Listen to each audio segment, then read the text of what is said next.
The year is 476 AD. A boy sits on the most powerful throne in the world.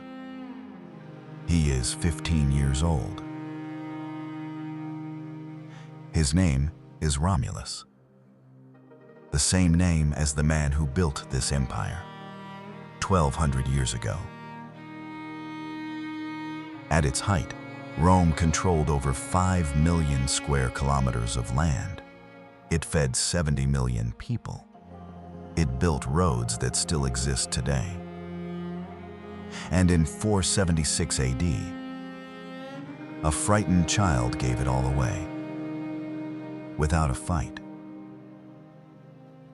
This is the story of how one city built the greatest empire the world had ever seen, and how it lost everything from the inside out. Look at a map of the ancient world. Every piece of land touching the Mediterranean Sea, North Africa, Spain, France, Greece, Egypt, Turkey, the Middle East. At one point in history, Rome owned all of it. Not just owned it, governed it, taxed it, built roads through it, spoke Latin in it. One city, one language, one law for the entire known world. But here is what makes that so amazing. It didn't start with an empire. It didn't start with an army. It didn't start with gold. It started with 7 hills beside a river in central Italy. The year, 753 BC. A small farming settlement, no walls, no army, no name, and one man with an idea that refused to stay small. His name was Romulus. According to Roman legend, Romulus and his twin brother Remus were left alone as babies, left to die by the banks of the Tiber River. They survived, raised, the legend says, by a wolf. And when they grew up, they came back to those 7 hills to build something no one had ever built before. But brothers rarely share power for long. An argument broke out about where to build, about who would lead, about whose vision would survive. Romulus killed his brother and built his city on that hill, alone. He named it after himself, Roma. From the very first day, Rome was built on ambition, on the willingness to sacrifice everything, even the people closest to you, for something greater. That spirit would carry Rome to heights no civilization had ever reached. And 1,000 years later, that same spirit would tear it apart. For the first 244 years of its existence, Rome was ruled by kings. And then, in 509 BC, the Romans decided they were done with kings. They threw out their last ruler and built something the world had never tried at this scale before: a republic. No single man would hold absolute power. Instead, elected officials, 2 consuls, a senate, a system designed so that no one person could ever become a tyrant. It was a bold new idea, and for nearly 5 centuries, it worked.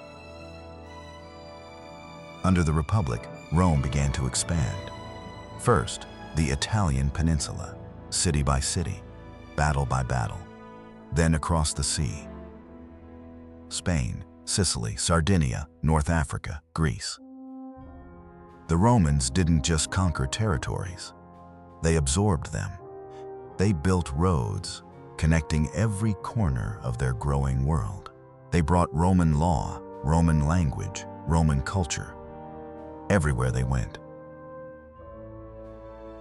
But expansion brought enemies, and one enemy nearly ended everything.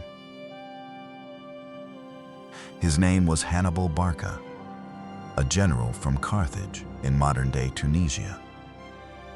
In 218 BC, he did something no one thought possible. He crossed the Alps in winter with war elephants and marched straight into the heart of Italy. For 15 years, Hannibal burned and destroyed towns across Italy. He defeated Roman army after Roman army. At the Battle of Cannae, he killed over 50,000 Roman soldiers in a single afternoon. Rome had never seen anything like it. Cities surrendered. Allies switched sides. The Senate debated whether to abandon the city entirely. They didn't, because Rome had its own answer to Hannibal, a 25-year-old general named Scipio Africanus. Where others ran from Hannibal, Scipio asked a different question. Why are we fighting him here on his terms? In 204 BC, Scipio did the unthinkable. He ignored Hannibal entirely, sailed to North Africa, and attacked Carthage directly. Hannibal had no choice but to come home and defend his own city. They met at the Battle of Zama, 202 BC. Scipio defeated Hannibal. Carthage surrendered. And Rome understood something about itself for the very first time. It could not be stopped. Over the next century, Rome grew richer than any civilization in history. Gold poured in from conquered territories. Slaves, millions of them, worked the farms, the mines, the households. The city of Rome swelled to over 1 million people. But wealth does something to a society. It separates people. The rich grew richer. The poor grew desperate. Politicians began buying votes. Generals began building personal armies, loyal to them, not to Rome. The Senate, once the backbone of the Republic, became a battleground for personal ambition. Two brothers named Tiberius and Gaius Gracchus tried to reform the system, give land back to the poor, restore balance to a society tearing itself apart. Both were assassinated. Rome had started killing its own reformers. Then came the warlords, Marius, Sulla, Pompey, Crassus. Men who used their armies as political weapons, turning Roman soldiers against Roman citizens. Rome fell into civil war again and again for nearly 100 years. And out of that chaos stepped the most famous Roman who ever lived, Julius Caesar. Caesar was everything Rome admired and everything Rome feared. Brilliant military commander, brilliant politician, brilliant speaker. In just 8 years, he conquered Gaul, modern-day France, adding over 800,000 square kilometers to the Roman world. He wrote about every battle himself, detailed accounts sent back to Rome so that everyone would know exactly who had done it. Caesar understood something the other generals didn't. Power wasn't just won on the battlefield. It was won in the minds of the people. In 49 BC, Caesar crossed the Rubicon River with his army, an act of treason under Roman law. There was no turning back. Civil war broke out. Caesar won. And for the first time since the kings, one man controlled Rome. He called himself Dictator Perpetuo, dictator for life. Some Romans celebrated. Others were terrified. Because a man with that much power, in a republic built specifically to prevent that much power, was a threat to everything Rome claimed to stand for. Caesar changed Rome forever, but not in the way he planned. Rome had survived wars. It had survived plagues. It had survived Hannibal and his elephants crossing the Alps in winter. But there was one thing Rome had never learned to survive. One of its own. And Julius Caesar, the most powerful man in the world, was about to find that out. On the steps of the Senate.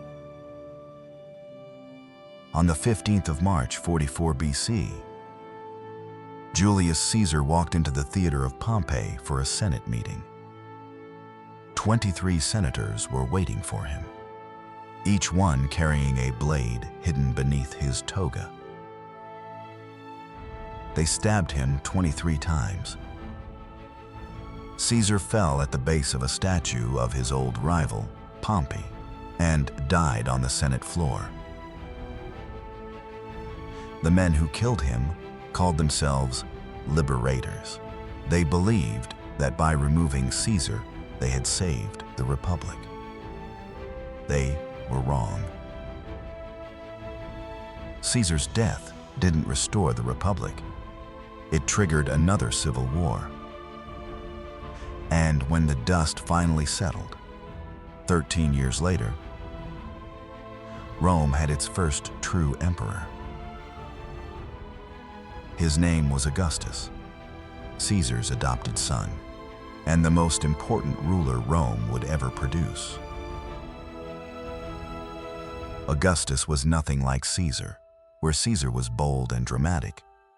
Augustus was patient and careful. Caesar grabbed power openly. Augustus built it quietly, slowly, step by step, until it was so solid that no one could take it away. He kept the Senate. He kept the titles of the Republic.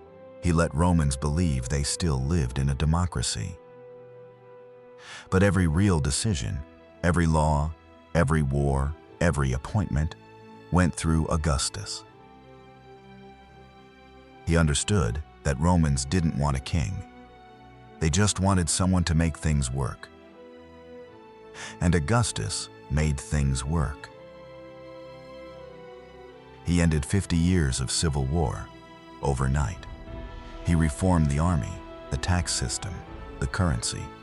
He rebuilt Rome's roads, bridges, and public buildings from the ground up. Augustus famously said that he found Rome a city of brick and left it a city of marble. He wasn't wrong. Under Augustus, Rome entered the greatest period of peace and growth in its history, a period historians would later call the Pax Romana, the Roman peace. It lasted over 200 years. 200 years. Think about what that means. For 200 years, from 27 BC to 180 AD, the Mediterranean world experienced almost no major wars. Trade grew stronger, cities expanded, art and literature came alive. Roman roads connected every corner of the empire, over 400,000 kilometers of roads, so well built that many of them still exist today. Roman aqueducts carried fresh water to cities across 3 continents. Roman law became the foundation of legal systems that still govern much of the world 2,000 years later. At its peak under Emperor Trajan in 117 AD, Rome controlled 5.5 million square kilometers of land. A population of 70 million people, roughly 1/4 of the entire human race at the time, lived under Roman rule. 1/4 of all humanity, governed by one city, speaking one language, answering to one law. was, by almost any measure, the greatest political achievement in the history of the ancient world. Rome had done the impossible, not once, but again and again and again. Every time it should have fallen, it found a way to survive. Every time it reached a limit, it broke through it. For 200 years, Rome seemed truly unstoppable, permanent, eternal. The Romans even had a phrase for it: Roma Aeterna, eternal Rome. They believed their city would last forever. They had earned the right to believe that. But here is what history teaches us, again and again, and what Rome was about to learn the hard way. Nothing built by human hands lasts forever, and the greater the empire, the harder the fall. For 200 years, Rome had faced every enemy from the outside and won. But the most dangerous enemies weren't waiting beyond the borders. They were already inside, sitting on the throne, walking the halls of the Senate, wearing the armor of Roman generals. The Pax Romana was ending, and what came next would take everything Rome had built and slowly, painfully, begin to tear it apart.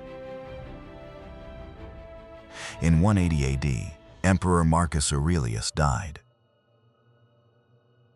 He was the last of what historians call the 5 good emperors, 5 rulers in a row who governed with wisdom, discipline, and genuine care for Rome. Under their combined reign, the empire had reached its absolute peak. When Marcus Aurelius died, something shifted. Not immediately, not dramatically, but permanently. His son Commodus took the throne.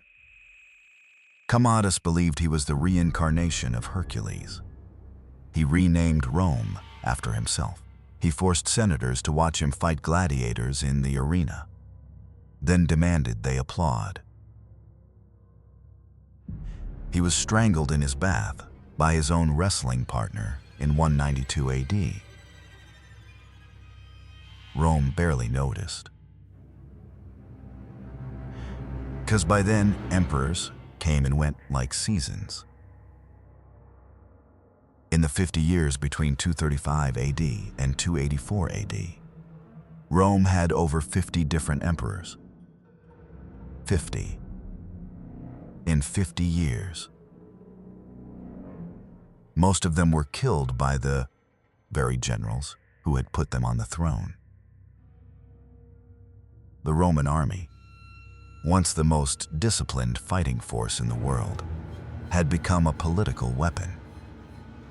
Generals used their soldiers to seize power, then used that power to pay their armies more, then needed more money, so they raised taxes.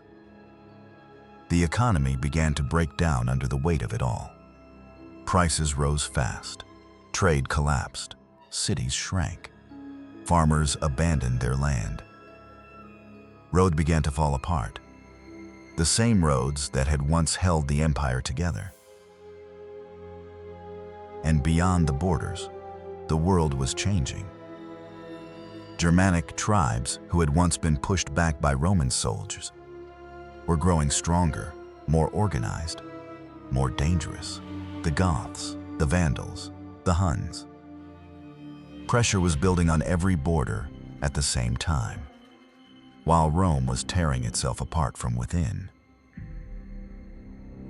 In 285 AD, Emperor Diocletian made a decision that showed just how difficult things had become. He split the empire in two. The Western Roman Empire, centered in Rome. The Eastern Roman Empire, centered in Constantinople, modern-day Istanbul. One empire, two halves, two emperors. It was meant to make Rome easier to govern. Instead, it made Rome easier to break. The two halves slowly drifted apart, in language, in culture, in loyalty. The East grew stronger, wealthier, more stable. The West slowly began to empty out. Then came the moment that shocked the entire ancient world. In 410 AD, a Germanic king named Alaric led his Visigoth army through the gates of Rome and attacked the city. For 3 days, the Visigoths looted Rome, the city that had called itself eternal, the city that no foreign enemy had touched in 800 years. When the news spread across the empire, people couldn't believe it. Saint Jerome, writing from Bethlehem, described it simply. The city which had taken the whole world was itself taken. Rome was not destroyed that day, but something broke that could never be repaired. The idea of Rome, the belief that it was permanent, untouchable, eternal, died in 410 AD. The reality would follow 66 years later. By 476 AD, the Western Roman Empire had become very small. The army was full of Germanic soldiers who fought for money, men who had no real loyalty to Rome, only to whoever paid them. Tax income had collapsed. The population of the city of Rome had fallen from over 1 million people to fewer than 100,000. 90% of the city empty. The grand public spaces, the marble buildings, the bathhouses, standing in silence, falling apart, covered in weeds. And on the throne of this broken empire sat a 15-year-old boy named Romulus Augustus. A child emperor placed on the throne by his father, a military commander who held the real power and lasted less than a year before being killed by his own soldiers. In September of 476 AD, a Germanic chief named Odoacer marched into Ravenna, the last capital of the Western Empire. He walked up to the boy emperor, and instead of killing him, he simply told him to go home. Romulus Augustulus was sent into exile in southern Italy, given a small pension, a villa by the sea. And that was it. No great final battle, no dramatic last stand. The Western Roman Empire ended not with a sword, but with a dismissal. A child sent home, an empire quietly gone. Was it the barbarians who killed Rome? Or did Rome kill itself? Historians have debated this question for centuries. The honest answer is both. The barbarians pushed, but Rome had already been getting weaker for 200 years before they broke through. The corruption, the civil wars, the economic collapse, the slow loss of what it meant to be Roman. Rome wasn't conquered. Rome dissolved from the inside out. Let's go back to where we started. 476 AD, a boy on a throne, his name Romulus. The first Romulus had nothing, no army, no allies, no walls, no city, just ambition and the willingness to do whatever it took to build something great. He killed his own brother to protect his dream, and from that act of brutal, terrible ambition, Rome was born. The last Romulus had everything. The most powerful throne in the world, the legacy of 1,200 years of history, the name of the man who started it all. and he gave it up without a fight. Sent home by a man who didn't even think he was worth killing. The first Romulus built an empire with his bare hands. The last Romulus lost it with a signature. That is not a coincidence. That is history's cruelest joke, and its most important lesson. Rome did not fall in a day. It fell slowly, over decades, over centuries, through corruption, through division, through the slow forgetting of what had once made it great. The discipline that built the Republic, forgotten. The sense of duty that held the Senate together, gone. The shared identity that made 70 million people call themselves Roman, lost. Rome's greatest enemy was never Hannibal. It was never the Visigoths, or the Vandals, or the Huns. Rome's greatest enemy was Rome itself. The moment it stopped being the kind of place that deserved to survive, it stopped surviving. And yet, here is the amazing thing. Rome never truly died. Look around you. The language you are hearing right now, English, carries the DNA of Latin in almost every other word. The legal systems of over 150 countries today are built on foundations laid by Roman thinkers 2,000 years ago. The calendar you use, January, February, March, those are Roman names. The design of your government buildings, your courthouses, your universities, modeled on Roman styles. Christianity, the world's largest religion, spread across the globe through the roads, the cities, and the system of government that Rome built.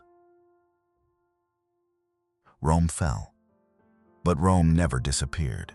It became the bones of the modern world, buried just deep enough that most people never notice, but strong enough that everything built on top of it still stands. That is the true legacy of Rome. Not the empire, not the army, not the gold, but the idea. The bold and stubborn idea that human beings could build something larger than themselves. Something that outlasts any one person, any one emperor, any one generation. Rome proved that was possible.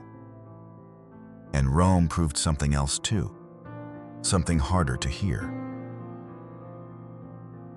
That even the greatest civilizations carry within them the seeds of their own destruction. That power without humility becomes corruption. That wealth without fairness becomes division. That a society that forgets its people will eventually be forgotten by them. Rome lasted 1,000 years. It left behind a world it had changed forever. And it ended with a child's name, the same name it had begun with, Romulus. If this story stayed with you, if you found yourself thinking about Rome not just as ancient history, but as a mirror, then you already understand why these stories matter. History doesn't repeat itself, but it rhymes. And the more clearly we hear it, the better we understand the world we're living in right now. If you want to keep exploring, there's a lot more where this came from. Subscribe, and we'll see you in the next chapter.